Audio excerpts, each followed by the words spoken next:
Gago, lupit. Umisingit pa. Gago, overtake pa ako. Overtake pa, gago. So guys, to magandang gabi. Short video lang tayo, no. Dito sa about sa tricycle na walang nagde-drive pero maandar mag-isa, no. Mag-aano lang tayo dito, no. Magbibigay lang tayo ng konting idea, no, para sa mga ibang nanonood. Kasi akala nila siguro remote control tricycle 'yon. So, mga nakakaalam lang din yan yung mga kagaya namin na nakaranas din mag-tricycle, no? Sa mga nakakilala sa akin, shout out dyan.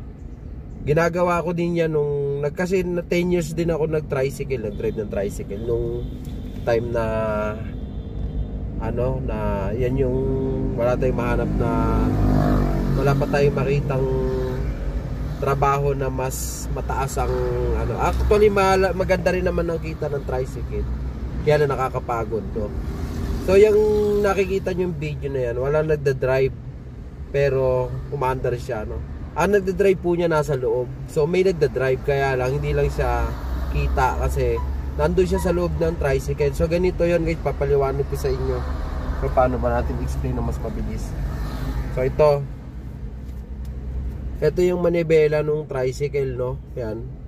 Ito yung center, ito yung manibela, no? Ito yung left, ito yung right. So yung tricycle, yung driver nasa right side. So ganito yan guys. Ang acceleration kasi ng tricycle nandito sa kanan. So yan, pagka nagda-drive ka ganun, acceleration niya nasa kanan. So walang problema kung dire-diretso ang takbo kasi pipigayin lang naman niya to. Nahahawakan niya doon yung dulo, so pinipiga niya. Umaandar siya ng diretso.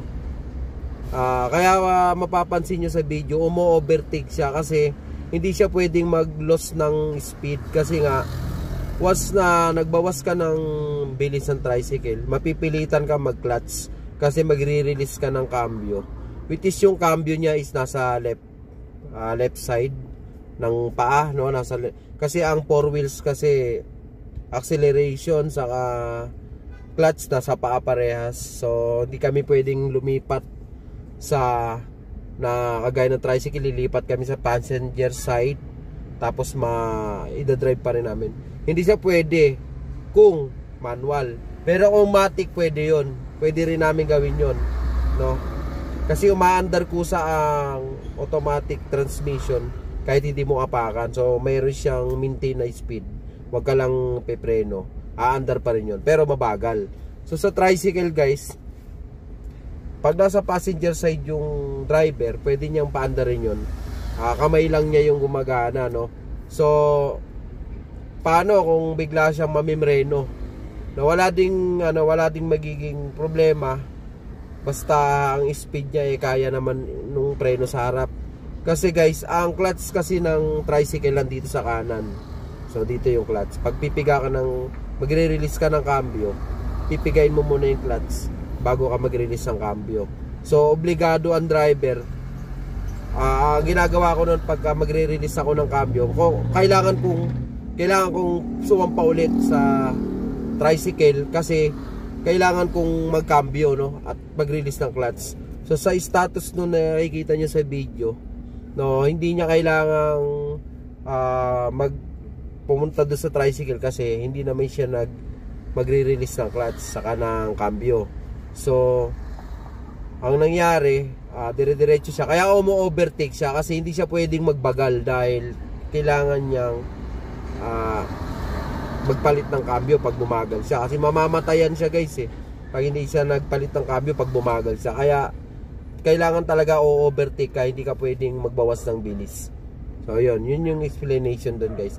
So ginagawa pala ng tricycle yan pag umuulan kasi wala siyang trapal So ako kasi nung ginagawa ko ganun, so, wala akong trapal, mababasa ako, papasok ako sa passenger, tapos i-drive ko yung tricycle nang hindi ako mababasa, nandun na kasi ako sa loob. So yun yung reason bakit ginawa ng driver yun na pumasok siya sa loob. So malamang may magko-comment dyan na tatawa, i-call yung attention ng LTO kasi for safety nga, no? Kasi may nag-viral na rin yan before sa ibang lugar, no, na nagda-drive, na umaandar yung tricycle na walang driver. So ando yung driver sa loob. So kung iniisip nyo na pwede mag-cause ng aksidente, pwede, kaya lang hindi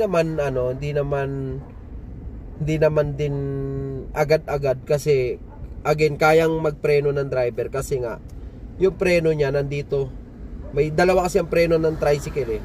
Parehas kanan. So yung isa nasa paa, yung isa nasa kamay.